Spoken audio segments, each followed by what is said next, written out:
அதனால தான் எனக்கு கம்ப்ளீட்டா ஐடி மாப்பிள வேண்டான்றேன். அந்த மாப்பிள்ளை கிட்ட என்னெல்லாம் எதிர்பார்ப்பீங்க? ஏஜ் பார்க்குறாங்க, டவுரி, அப்புறம் இந்த இனத்தவரா தான் இருக்கணும். கண்டிப்பா அது போடுறாங்க. உங்களுக்கு என்ன வயசாகுது? சரி எனக்கு வந்து 23 வயது ஆகுது சார். நீங்க ஜாதி பார்த்து கல்யாணம் பண்ணணும்னு நினைக்கிறீங்களா?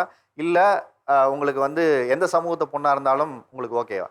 சார் நான் என்னைய பொறுத்த வரைக்கும் என்னுடைய சமூகத்தை சார்ந்த நபர்களுடன் தான் நான் திருமணம் முடிக்கணுங்கிற இதில் இருக்கிறேன் சார். நீங்க ஒரு மாப்பிள்ளைய தேர்ந்தெடுக்கிறதுக்கு முன்னாடி என்னென்ன கிரைட்டீரியா பார்க்குறீங்க? மேட்ரிமோனி போன உடனே எதெல்லாம் டிக் பண்றீங்க ஃபர்ஸ்ட்? வயசா, வேலையா, வாங்குற சம்பளமா, காஸ்டா, இது மாதிரி எதெல்லாம் நீங்க ஃபர்ஸ்ட் போய் முதல்ல பார்க்கணும்னு நினைக்கிறது எது? ஏஜ் பார்ப்போம். அப்புறம் அவங்க பெட் லவரான்னு பார்ப்போம் சார். ஏன்னா இப்ப இருக்க எல்லாருமே வந்து பெட்ஸ் யூஸ் பண்ண ஆரம்பிச்சுட்டாங்க. அவங்களும் இருந்துச்சுன்னா, இன்னும் கொஞ்சம் அண்டர்ஸ்டாண்டிங் நல்லா வரும். ஒண்ணா கூட்டிட்டு போறது, வாக்கிங் கூட்டு போகும்போது கொஞ்சம் நல்லா இருக்கும். அப்ப அவங்கள இன்னும் நெறைய நம்ம புரிஞ்சுப்போம். அதனால பெட் லவரான்னு நான் முதல்ல செக் பண்ணுவேன் சார். பெட்ல வரான்னு செக் பண்ணுவீங்க. சொல்லுங்க. சார் நெக்ஸ்ட் செக் பண்றது பார்த்தோன்னா ஹாபீஸ் செக் பண்ணுவோம். ஃபார் Hobbies check எக்ஸாம்பிள் ஆமா பண்ணுவீங்க. இப்போ எனக்கு டிராவலிங் பிடிக்கும் அப்படின்னா ஃபார் எக்ஸாம்பிள் நான் நிறைய பேசுவேன் எக்ஸ்ட்ரோவர்ட். அதுல இருக்கும் ஆப்ஷன்ஸ் இன்ட்ரோவர்ட்டா எக்ஸ்ட்ரோவர்ட்டானு. ஒருத்தர் இன்ட்ரோவர்ட்டா உமனா முஞ்சா உட்காந்துருந்து அவங்க கூட லைஃப் லீட் பண்ண முடியாதுல்ல சார். ஸோ இது பேசிக்கா பார்க்கறது. மற்றது எல்லாமே அடுத்தது தான். அந்த வைப் மேட்ச் ஆனாதான் நமக்குள்ள லைஃப் நல்லா இருக்குன்றது கான்செப்ட். சார் ஃபர்ஸ்ட் வந்து ஸ்டாண்டர்ட் இன்கம். அதை எதை வச்சு தீர்மானிக்கிறீங்க? அவங்களுடைய ஜாப் வச்சு தான் சார் நான் தீர்மானிக்க முடியும். கவர்மெண்ட் ஜாப் இருந்தா ஒரு பொண்ணு கொடுப்பாங்கன்னு ஒரு காலம் இருந்துச்சு இல்லையா? அதான் ஆமா. ஜாப் செக்யூரிட்டின்னு. ஆமா. அப்படி அரசாங்க வேலை கேட்குறீங்களா இல்ல நிலையான பிரைவேட் கம்பெனியா இருந்தாலும் ஓகேவா? அரசாங்க வேலையாக இருந்தாலும் சரி, ஐடி நிறுவனமாக இருந்தாலும் சரி, நிலையான வருமானம் இருந்தால் அடுத்து நெக்ஸ்ட் அது ஒன்று பார்ப்போம் சார். இன்கம் எவ்வளவு? இன்கம் இருந்தால் சார் இப்போதைக்கு வந்து ஒரு 50,000 50K இருந்தால் போதும். வேற என்ன? அதில் இஎம்ஐலாம் இல்லாமல் இருந்தால் இன்னும் நல்லா இருக்கும் சார். இஎம்ஐ இல்லாம இருக்கணும். I'm working in IT. But எனக்கு ஐடி மாப்பிளையே வேண்டாம். ஐடி மாப்பிள்ளையே உங்களுக்கு வேணாம்? வேண்டாம். ஆ. என்ன ரீசன்னா யாருமே யாருக்குமே உண்மையா இல்ல. இல்ல இத பழகி பார்க்கிறதுக்கு முன்னாடி எப்படி அவர் வந்து சரியா இல்லைன்னு நீங்க சொல்ல முடியும்? நான் எல்லாரையும் குறை சொல்லல. ஸ்டில் அந்த மாதிரி இருக்காங்க. சோ நம்ம இப்ப என்னதான் பேசி இது பண்ணாலுமே சில பேர் அப்படி இருக்காங்க. அதனால தான் எனக்கு கம்ப்ளீட்டா ஐடி மாப்பிள வேண்டான்றேன். அதே மாதிரி கேர்ள்ஸும் அந்த மாதிரி தான் இருக்காங்களே. ஏன் கேர்ள்ஸ் அந்த மாதிரி இல்லைன்னு சொல்லுங்க. நீங்களே சொல்லுங்க. ஐடில ஓகே ஒர்க் இருக்காங்க, பண்றாங்க. நான் இல்லைன்னு சொல்லலையே. நான் வந்து இப்பயும் சொல்றது என்னன்னா, எனக்கு என்னோட பர்சனலா நான் சொல்றேன். எனக்கு வேணாம் அப்படின்னு தோணுது. அந்த அக்கா சொன்னாங்கல்ல, ஐடில இருக்கிறவங்கலாம் இப்படிதான் இருப்பாங்கன்னு. ஆக்சுவலா அது கேரக்டர் அசாசினேஷன். எவ்வளோ ஐடில இருக்கிறவங்களோ குடும்பத்துக்காக உழைச்சு அந்த காசை போய் அப்படியே கொடுக்குறான். எங்க அம்மா அங்க இருக்காங்க. ஸோ அவங்களோட ஃப்ரெண்ட் வந்து என்கிட்ட என்ன ஷேர் பண்ணாங்கன்னா, அவங்க 2 பொண்ணுங்களுமே ஐடி தான். அவங்க ஆல் ஓவர் நைட் ஒர்க் பண்ணி அவங்க ஹஸ்பண்ட் வீட்டுக்கு தான் அந்த சேலரி கொடுக்குறாங்க. ஸோ ஹஸ்பண்டோட நீட்ஸ் எல்லாமே அவங்க கேர் பண்ணிக்கிறாங்க. ஐடில இருக்கிறவங்களாம் குடிச்சிட்டு கும்மாளம் அடிச்சுக்கிட்டு கோவா அது இதுன்னு இல்லை. அவன் வீட்டு கஷ்டத்தை அவன் தான் பார்க்குறான். வீட்டுக்கு ஒருத்தன் வேலை பார்க்குறான். அம்மா அப்பாவுக்கும் கஷ்டம் கொடுக்கக்கூடாது. அக்கா தங்கச்சியும் கரை சேர்க்கணும். தம்பிங்களோ அண்ணனுங்களையும் பார்த்துக்கணும்.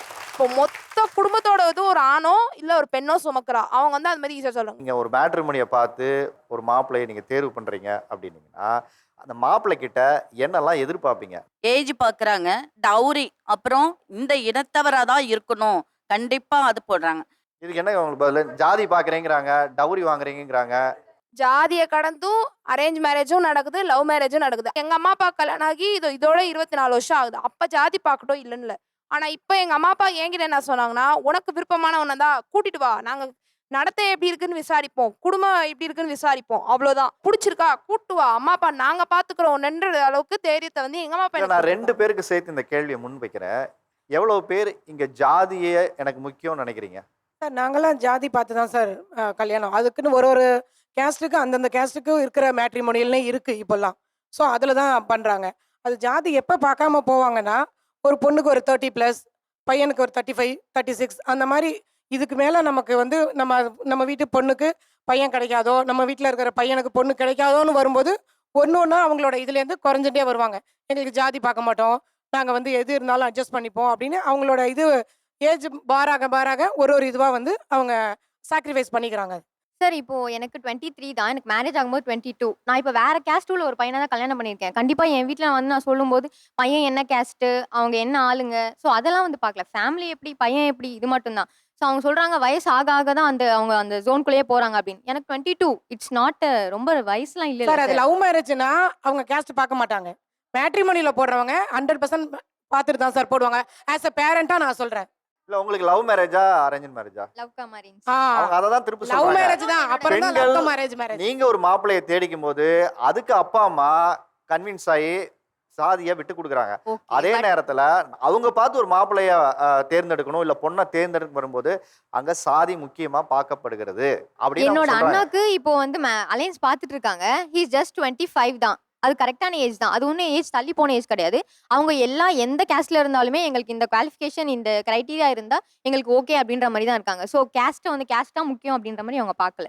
பார்க்கல. ஆமா. உங்க வீட்ல அண்ணனுக்கு அப்படிதான் வீட்ல தான் மாப்பிள்ளை பாத்துறாங்க. தேடுறீங்க. வீட்ல தான் பார்த்துட்டு இருக்காங்க. அங்க கொடுங்க.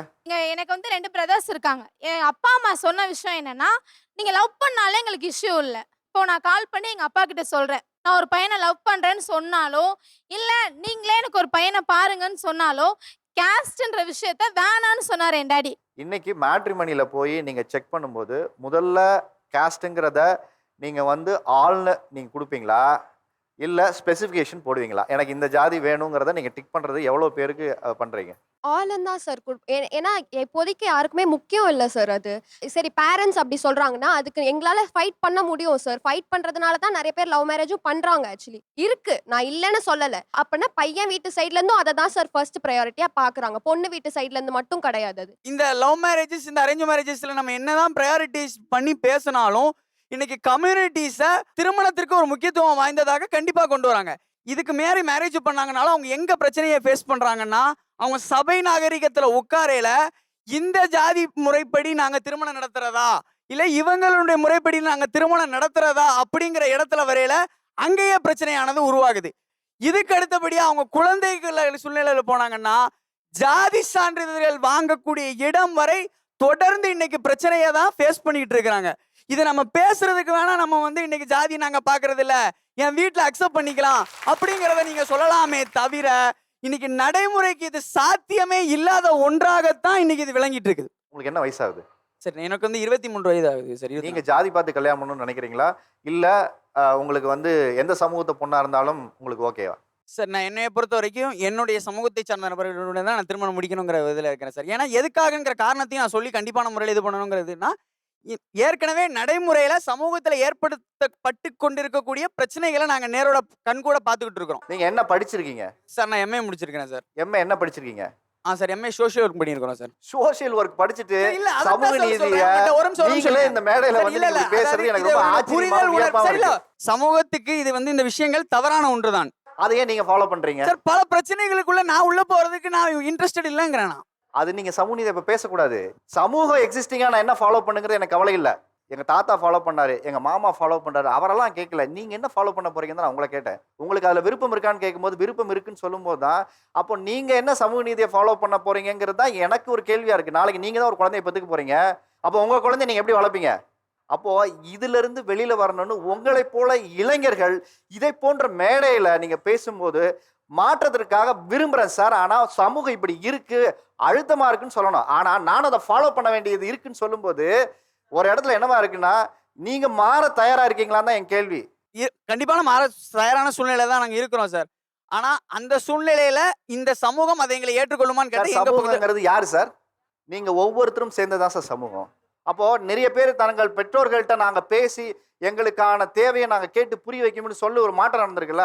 அந்த 22 வயசு அந்த பொண்ணு சொல்லிச்சுல, நான் வந்து வேற்று சமூகத்தை நான் வந்து சேர்ந்தவரை நான் கல்யாணம் பண்ணிக்கிட்டேன், எங்க அண்ணனுக்கு ஒன்று பார்க்க போறேன், அதே மாதிரி தான் நாங்கள் பார்க்குறோன்னு சொன்னிச்சுல. அப்போ அந்த மாற்றம் அந்த வீட்டில் நடந்திருக்குல்ல. மாற்றங்கிறது அங்கேருந்து தான் சார் நடக்கும். அதனால நான் என்ன கேட்குறேன்னா, உங்க வாழ்க்கையில நீங்க மாறுறீங்களா இல்லையான்னு உங்க தனிப்பட்ட விருப்பம், நான் அதுக்குள்ள வரல. ஆனா உங்க எண்ணங்கள்ல மாற்றம் இருக்கணுங்கிறது தான் என்னுடைய சார் கண்டிப்பா நான் சொல்ற மாறும் விஷயம். சார். ஏன்னா எம்ஏ சோசியாலஜி படிச்சுட்டு நீங்களே சமூக நீதி பேசலைன்னா இன்னும் படிப்பறிவு இல்லாதவர்கள் எதை பத்தி சிந்திப்பாங்க?